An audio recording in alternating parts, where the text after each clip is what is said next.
1 in 8 Americans struggles with food insecurity. That means they don't know where their next meal is coming from. Nearly 30 million Americans have no health insurance. Millions more are underinsured. One serious illness away from bankruptcy. 40% of Americans can't afford a $400 emergency expense. We're the wealthiest nation in human history, and yet millions of our citizens can't afford food, health care, or housing. Is this inevitable? Is this how economics works, or is this a policy choice?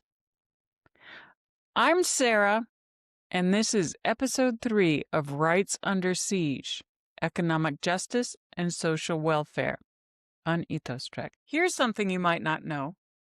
The United States is one of the only wealthy democracies that doesn't recognize health care, food, or housing as rights. Let me read you Article 25 of the Universal Declaration of Human Rights. Quote, "Everyone has the right to a standard of living adequate for the health and well-being of himself and of his family, including food, clothing, housing, and medical care, and necessary social services, and the right to security in the event of unemployment, sickness, disability, widowhood, old age, or other lack of livelihood in circumstances beyond his control." Unquote. Food, clothing, housing, medical care, social services. These aren't luxuries. These are necessities for human survival and dignity. Now, the International Covenant on Economic, Social, and Cultural Rights, which the U.S. signed but never ratified. Article 11 recognizes, quote, "the right of everyone to an adequate standard of living for himself and his family, including adequate food, clothing, and housing, and to the continuous improvement of living conditions," unquote. Article 12 recognizes, quote, "the right of everyone to the enjoyment of the highest attainable standard of physical and mental health," unquote.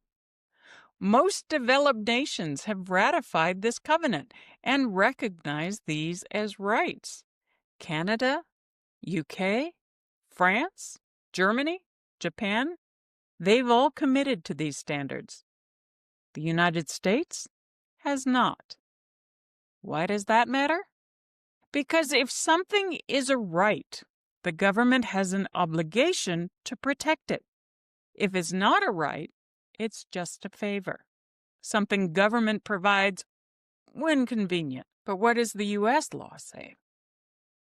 The U.S. Constitution doesn't explicitly guarantee economic rights, but it does say some important things. The preamble states that the purpose of government is to, quote, "promote the general welfare," unquote. The 5th and 14th Amendments guarantee that no person shall be deprived of, quote, "life, liberty, or property without due process of law," unquote. If you can't afford food or health care, is your right to life being protected? In 1970, the Supreme Court ruled in Goldberg v. Kelly that welfare benefits cannot be terminated without due process. Why? Because, quote, "welfare provides the means to obtain essential food, clothing, housing, and medical care," unquote. The court recognized that these things are essential to life itself. Congress has created statutory rights through programs like Supplemental Nutrition Assistance Program, SNAP, formerly known as food stamps, Medicaid and Medicare, Social Security, housing assistance, school lunch programs. These programs exist because Congress decided that as a wealthy society, we have an obligation to ensure people don't starve, don't die from treatable illness, don't freeze on the streets. But here's the problem. These are statutory rights, not constitutional rights. Congress can change or eliminate them. And that's exactly what's happening now. Let's talk about hunger in America. According to the USDA, 13.5 million households, that's over 44 million people, experienced food insecurity in 2023. Nearly 13 million of them are children, and that number is increasing. Food insecurity means you don't have reliable access to sufficient, affordable, nutritious food. It means you skip meals. It means you choose between food and medicine, between food and rent. SNAP is the largest federal nutrition assistance program. In 2023, it served about 42 million people per month, with an average benefit of about $195 per person per month. That's about $6.50 per day. Try to feed yourself on $6.50 a day and tell me it's generous. Despite this, SNAP is constantly under attack. Proposals to cut funding, impose stricter work requirements, reduce eligibility, decrease benefit amounts. The argument is always, we can't afford it, or people abuse the program. Let's address both. First, can we afford it? SNAP cost about $113 billion in fiscal year 2023. That sounds like a lot, but the 2017 Tax Cuts and Jobs Act cost about $1.9 trillion over 10 years. That tax cut primarily benefited wealthy individuals and corporations. We found $1.9 trillion for tax cuts for the wealthy, but we're told we can't afford $113 billion to feed hungry people. Second, fraud and abuse. The USDA estimates SNAP fraud at about 1.5%. That's lower than credit card fraud, lower than tax fraud, lower than most government programs. Yes, we should absolutely prevent fraud. But using fraud as an excuse to cut benefits punishes 98.5% of honest recipients for the actions of 1.5%. The National School Lunch Program serves lunch to about 30 million children daily. For many kids, this is the most reliable meal they get. Some states have moved to universal free school lunch. Every kid eats, no questions asked, no stigma. This is exactly right. But other states are cutting programs, raising prices, or shaming kids whose families can't pay. There are documented cases of children being denied lunch or given alternative shame sandwiches because their parents owed lunch money. We're punishing children for being poor.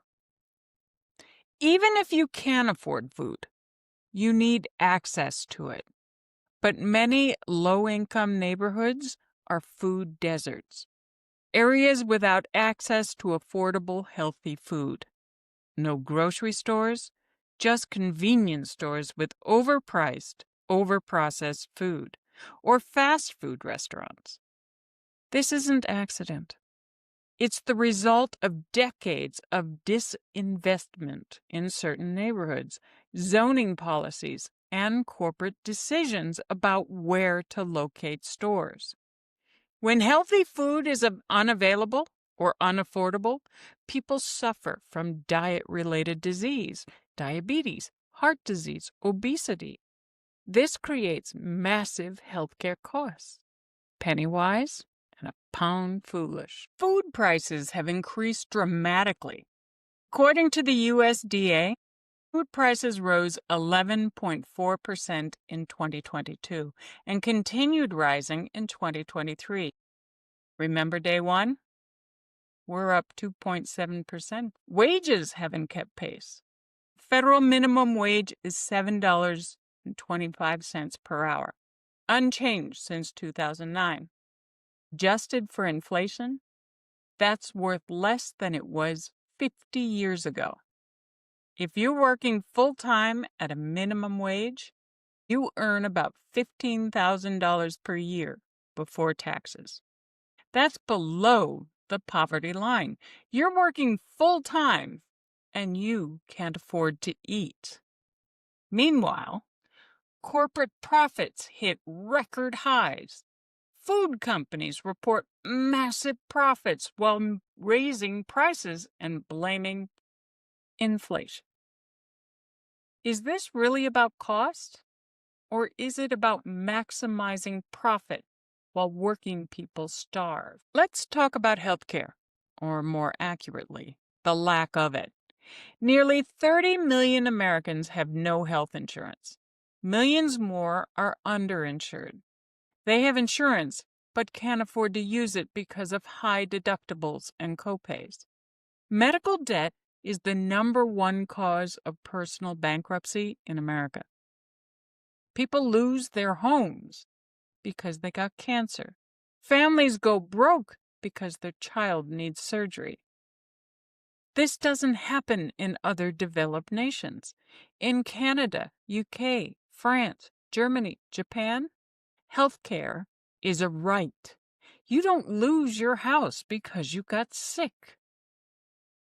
The ACA, the Affordable Care Act, expanded coverage to about 20 million people. It prohibited denial of coverage for pre-existing conditions. It allowed young adults to stay on parents' plans until 26.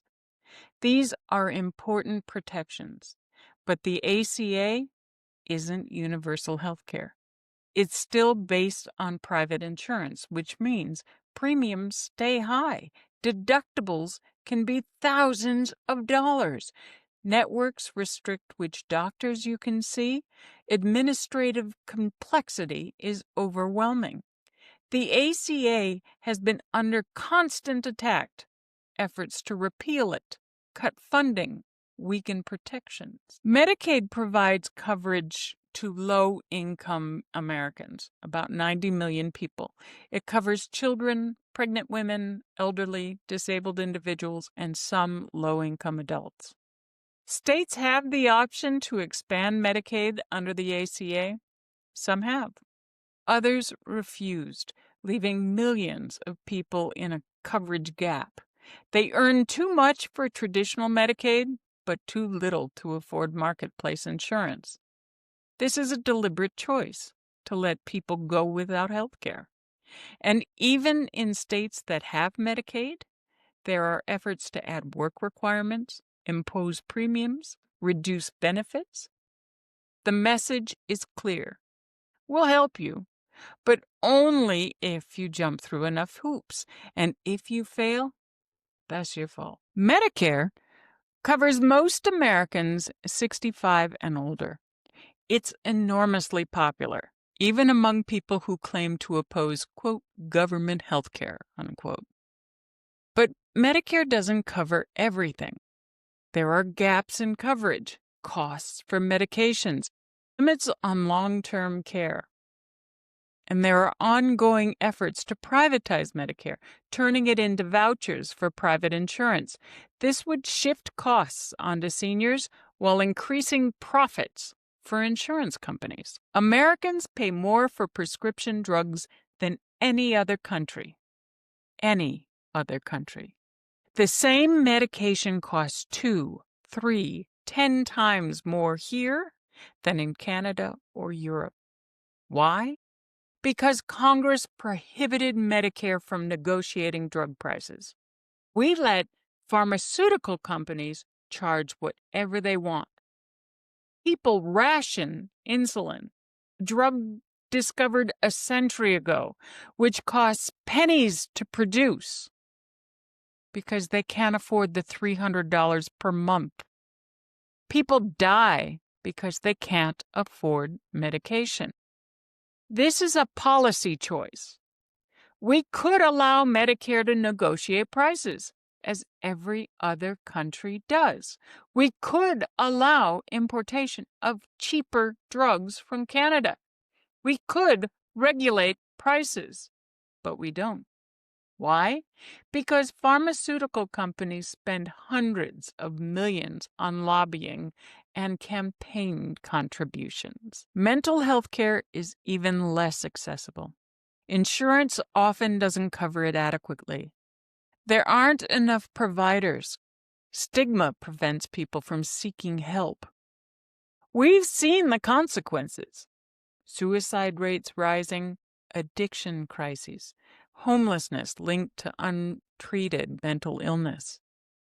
The International Covenant on Economic, Social, and Cultural Rights recognizes mental health as part of the right to health. But in America, we treat it as optional. Now, let's connect the dots. Why can't we afford to feed people, provide health care, house the homeless? We're told it's because, quote, we can't afford it, unquote. But look where the money actually goes. Tax cuts for the wealthy. The 2017 Tax Cuts and Jobs Act reduced corporate tax rate from 35% to 21%, reduced taxes on the wealthy, and claimed it would, quote, pay for itself through economic growth. It didn't. The deficit exploded. Corporate tax revenue plummeted. And who benefited? The top 1% received an average tax cut of $50,000. The bottom 20% received an average of $40. And that's not including the tax cuts in the one big beautiful bill that expand or add to the 2017 cuts for the wealthy. Meanwhile, proposals to fund social programs are dismissed as, quote, too expensive, unquote. We found $1.9 trillion for tax cuts for the wealthy, but feeding hungry children is too expensive? Here's a fun fact. The 3 richest Americans have more wealth than the bottom 50% of Americans combined. Let that sink in. 3 people, more wealth than 165 million people. Wealth inequality is now at levels not seen since the Gilded Age, or just before the Great Depression. This isn't natural. This isn't merit. This is policy. Tax policy that favors capital over labor. Laws that make it easy to accumulate wealth and hard to build it from scratch. Loopholes that let billionaires pay lower tax rates than teachers. Warren Buffett famously said he pays a lower tax rate than his secretary. That's not because the tax code is designed to be fair. It's designed to protect wealth.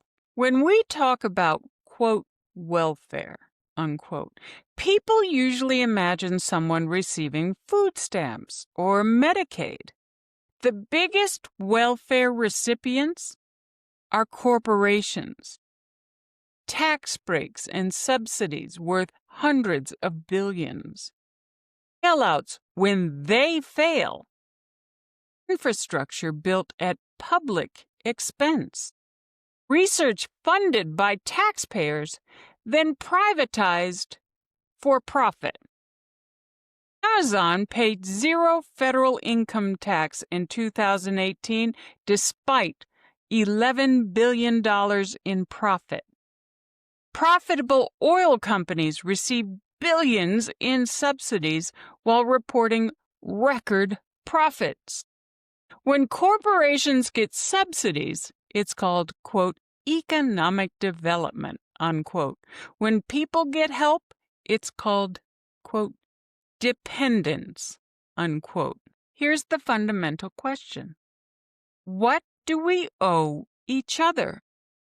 Do we have obligations to our fellow citizens? Or is it every person for themselves? The preamble to the Constitution says government exists to, quote, promote the general welfare, unquote. Not just the welfare of the wealthy, the general welfare. Franklin Roosevelt proposed a second Bill of Rights in 1944, which would have included the right to a useful and remunerative job, a decent job, the right to earn enough for adequate food, clothing, and recreation, the right to adequate medical care, the right to adequate protection from economic fears of old age, sickness, accident, and unemployment, the right to a good education. He said, quote, true individual freedom cannot exist without economic security and independence. People who are hungry and out of a job are the stuff of which dictatorships are made, unquote. We never enacted the second Bill of Rights. Maybe it's time we did. Who has the obligation to address economic injustice? Congress. Congress controls the purse. They decide budget priorities. They could fully fund SNAP and expand eligibility, pass universal health care, raise the minimum wage, close tax loopholes for the wealthy and corporations, invest in affordable housing, strengthen the social safety net. They have the power. The question is whether they have the will. Every member of Congress took an oath to, quote, promote the general welfare, unquote. Are they doing that? Or are they promoting the welfare of their donors, state governments? States make crucial decisions. Medicaid expansion, state minimum wage, state-level safety net programs, housing policy, food assistance supplements. Some states have expanded Medicaid, raised minimum wage, invested in social programs. Others have done the opposite. This creates massive inequality. Your access to health care, food assistance, and economic security depends on which state you live in. That doesn't seem like equal protection under the law. Economists and public health experts, we need people with expertise to document the reality, to show that investing in social programs saves money long term. Food insecurity harms children's development and academic performance. Lack of health care creates larger costs through emergency care. Poverty is expensive for individuals and society. The data is clear. We need experts to make that case loudly and persistently. Advocacy organizations, groups like Feeding America, the National Low-Income Housing Coalition, Healthcare Now, the Poor People's Campaign. They're fighting these battles. They organize, they lobby, they litigate, they educate. They need support. All of us. Economic justice requires collective action. It requires voting for candidates who prioritize people over profit, demanding accountability from representatives, supporting unions and worker organizing, choosing where we spend our money, speaking up when policies harm vulnerable people. The safety net exists because people fought for it. Social Security, Medicare, labor protections, minimum wage. None of these were gifts. They were won through organizing and political pressure. If we want economic justice, we have to fight for it. We, the people, have to fight for it. A few questions for critical thinking. First, the safety net question. What level of food security, health care, and housing does a society owe its members? Does your answer change based on whether someone is working, elderly, disabled, or a child? Think about this carefully. If you believe children deserve to eat but their parents don't, how does that work in practice? Children eat because their parents can feed them. Second, wealth concentration. When wealth concentrates at the top while social programs are being cut, who benefits and who suffers? Is this a policy choice or an inevitable outcome? There's nothing natural about 3 people having more wealth than 165 million people combined. That's the result of specific policy decisions. Third, international standards. Most wealthy democracies recognize health care and adequate food as rights. Why doesn't the U.S.? What would it mean to adopt these standards? Are other countries wrong? Or have we convinced ourselves that cruelty is necessary? Fourth, your vulnerability. Most Americans are one major illness or job loss away from financial crisis. How does this personal vulnerability inform how you think about social safety nets? It's easy to oppose helping others when you think you'll never need help. But most of us are more vulnerable than we admit. What can you do? Here's some immediate actions. Support local food banks and mutual aid, both through donations and volunteering.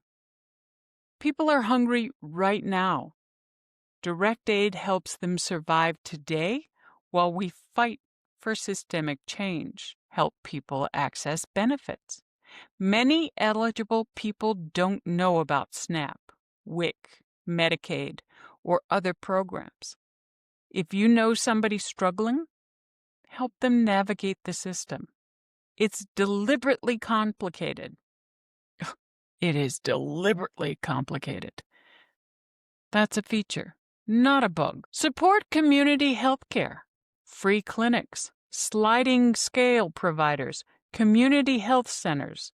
Donate money, volunteer time, or just spread the word that these resources exist. Ongoing engagement. Contact your representatives about specific programs. Don't just say, help poor people. Say, I want you to vote against SNAP cuts. Or, I want you to support Medicaid expansion. Or, I want you to raise the minimum wage. Or, I want you to close tax loopholes for billionaires. Be specific. Congressional offices track issues constituents care about. Show up for budget meetings. Local, state, and federal budgets determine who gets help. Public comment periods matter. Show up. Speak up. Challenge the narrative. When you hear people on assistance demonized, push back with facts. Most SNAP recipients work. Most are children, elderly, or disabled. Benefits are modest. Fraud is minimal. These programs reduce poverty significantly. Don't let lies go unchallenged. Long-term commitment? Join or support advocacy organizations. Feeding America fights hunger. Healthcare Now advocates for universal health care. National Low-Income Housing Coalition works on housing policy. Poor People's Campaign organizes across issues. Local mutual aid groups provide direct support. Economic education. Help others understand that economic conditions aren't natural law.